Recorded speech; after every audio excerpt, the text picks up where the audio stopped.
So what does Don Martone think of Rhode Island real estate's market heading into 2026, perhaps? Yeah, well, I mean, historically, traditionally, I don't think you're going to see a strong January or even February in the real estate market. I'm seeing a lot of agent transition to offices. I mean, me personally, I'm seeing a lot of hesitation, a lot of stagnation. There are several agents out there, the top players that may be producing. They want you to believe that they're producing, and that could be true. But I think the majority of what's happening is between the rental markets, between the job losses, between just the time of year in general. You got like this, they call those the perfect storm of elements that are at play that are not really conducive to, hey, let me go out and buy real estate. The professionals, those that stay in, the investors or the more savvy individuals, I would say, they can make money in any market. They'll find ways, whether they're in a buying cycle or a selling cycle, but I just don't see much. I mean, tomorrow I got a coming soon listing going up for $890,000. This is 4 years of follow-up. Wow. On a seller. I sold 2 properties of his in the interim between me hearing about this house on the first contact. So, and he was ready to pull the trigger at this point. So every individual situation is different. I don't think anybody really has a strong grasp on it. So if you give me if you say, hey, Don, I just completely disagree. Well, okay, great. We're all looking at the same numbers, but I'm not asking about numbers. Well, I'm saying my less than optimistic. I'm a pessimist by nature. I see the upside and the downside. To me, I think of agent movement. I see that. I like that as a broker owner of bond brokerage. I see that as opportunities. I'm not really looking at transaction counts because I don't. Number one, the numbers can be inflated. Mm-hmm. I don't know if that agent is also the seller, is also the financier, is also the hard money lender.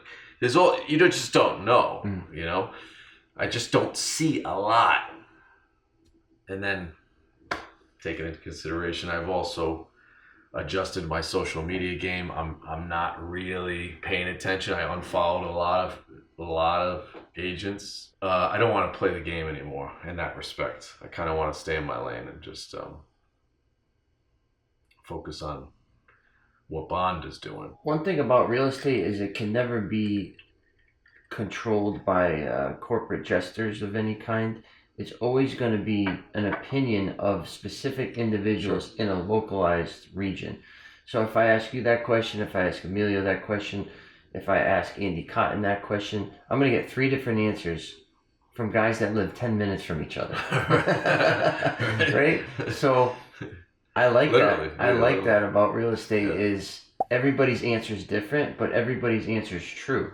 And that's why we have to make every effort, especially if we have a voice in the community or in the industry, to make sure that government and regulation does not try to interject itself into the mechanism, the beautiful natural system that is real estate market, like rent control. I mean, even with NAR, I've as of 2026, I'm retired from the National Association of Realtors after 12 years of paying them every year. What do they do for you? They don't do much. Okay. And I'll stand on, I could do any soapbox. I'll stand on any platform and do a healthy debate on that. And I'll struggle. I actually heard you're a master debater. Yes, I am. Well, I mostly, I master debate with other people. I think that's a misdemeanor. Yeah, I don't circle jerk myself on a podcast and like talk to myself on a camera. Undebatable, and then wait for a response video from that person that I've potentially attacked. No, I like to master debate with those, and I like that. That needs to happen. goes back to what we're talking about. You need that. You need the renters pissed off and say, you know what? No, I'm willingly not going to rent that unit for $1,750 per month. I'm willing to wait and hang in there. And if you're doing it correctly, if you're offering the best product at the best price, you're going to get the tenant. By far, across the board. That's right. If you're a piece of shit slumlord, landlord, no professional management, all that kind of stuff, and no systems in place, then yes, you should be voted out of the committee, correct, so to speak. You will not be asked to return in 2026. Well, tenants vote with their feet. They do. So new housing stock comes online, right? Say we brought 1,000 units on this year. The tenant pool will shift, right? People in decent to above average units will shift into these new lofts, right? These new builds, these new apartments on Gano Street, these new apartments in Woonsocket. And what that does is that shifts lower caliber renters into the middle class properties.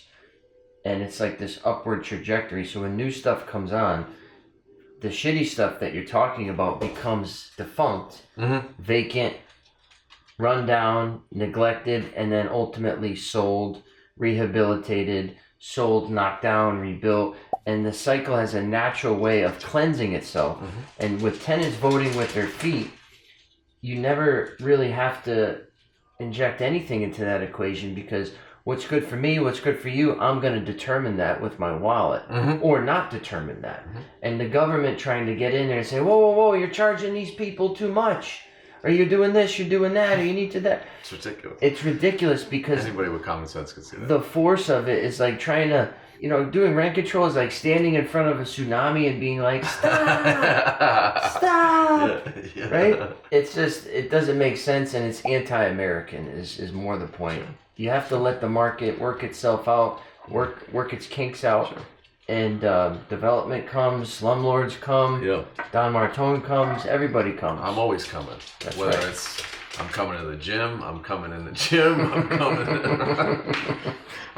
That's a pumping iron 1970s Arnold Schwarzenegger reference.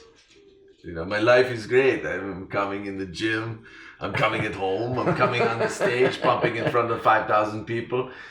So it's great, he's just as old. Pretty good. Yeah. Your impression. I have 4 copies of that on DVD. Wow. Every time I saw it at a discount bin or an antique shop, a consignment shop, I would always pick up a copy, because you never know when you're gonna lose a copy. That's what I learned from my father. God rest his soul. Dead 8 years a couple days ago. You need backup. That's why he had 10 hammers, 32 fucking tape measures. I got all wrenches, adjustable wrenches. But he only had one son. One son, yeah. 10 wrenches, one son. Do the right thing. Yeah, he didn't have a backup son. No, unfortunately. He should have. Maybe he might have. He might have had that black. He always talked about a black girlfriend on Federal Hill. Oh. And my mother and father used to joke every time he'd leave the house around 3-4 o'clock after work. Want to see my black girlfriend? He would say this? He would say that to piss off my mother. And then it'd become a running joke, and then they'd argue. Go fucking Federal Hill and go see your black fucking girl. So, I mean, I'm probably conditioned, because I ended up buying, 2 properties on Federal Hill and having a black girlfriend. Yeah. But you didn't have or you did have a wife. Timeline. Different laps. Yeah. Are we transitioning into a... Oh, no, this is still the market. Oh, this is... Well, I am on market, by the way. Oh, yes. Or on market. So. We call it down the market basket. But don't put all your eggs in that one. You got to spread it thin. Yes, you do. All right. And you can't make an omelet without breaking some eggs, by the way. True. And that's what we're going to get into. At a later date, is you got to take some risks. Final thoughts is, I think real estate is closer to, and I know you're going to agree with me on this. Real estate is it's fucking spiritual. Yes. It's guttural. Intuition trumps any podcast, any soothsayer, any professional, any wealth architect, anybody that's going to tell you how it is, you best heed your own guttural intuition on something. If something smells funny and it smells like fish, you know, it's a dish, and if it smells like cologne, you better leave it alone. That's right. And I'm saying, like, the siding, new vinyl siding, brand new flip. Yeah, if it smells like cologne, probably leave it alone. Because when you look at that, you know, when you look at that structural, the integrity of that building, you know, you might be sorely surprised. So use your gut. Don't listen to anybody. Pay attention. You got to have some understanding of trends and mathematics about it. But even the pros don't. I can tell you right now, and you're a pro as well. Maybe you might just. I don't really give a fuck. I'm telling you, you can't read it. The information moves too fast. Mm-hmm. So you gotta act fast and be diligent and go with your gut. Amen. See? She agrees. Any final thoughts? Hush. Hala. Hush. All right, this has been a vignette with Don Martone. To the vignettes.